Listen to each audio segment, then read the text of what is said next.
অনেক বছর পর খেয়েছি, তাই বাড়িতে এসে পরের দিনই বানিয়ে নিয়েছিলাম। অনেক পুরনো দিনের রান্না।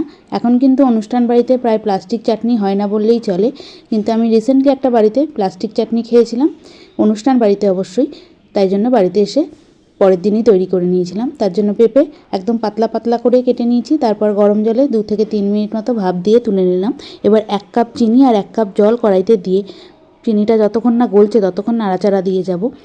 আস্তে আস্তে গলতে শুরু করে দিয়েছে। এবার ভাপ দিয়ে রাখা পেঁপেগুলো দিয়ে মিডিয়াম আঁচে 4 থেকে 5 মিনিট মতো পেঁপেগুলো শিরার মধ্যে দিয়ে দিলাম। এর মধ্যে দিয়ে দিলাম সামান্য পরিমাণ লবণ, কাজু কিশমিশ, আর কিছুক্ষণ মতো ফুটিয়ে নেওয়ার পর দিয়ে দেবো ভাজা মশলা। ভাজা মশলাটা বলতে এখানে 5 ফোড়ন গুঁড়ো করে দিয়েছি, আর গ্যাস বন্ধ করে দিয়ে দিলাম একটা পাতিলেবুর রস। তারপর ভালো করে মিশিয়ে নিয়ে ঠান্ডা করে নেব।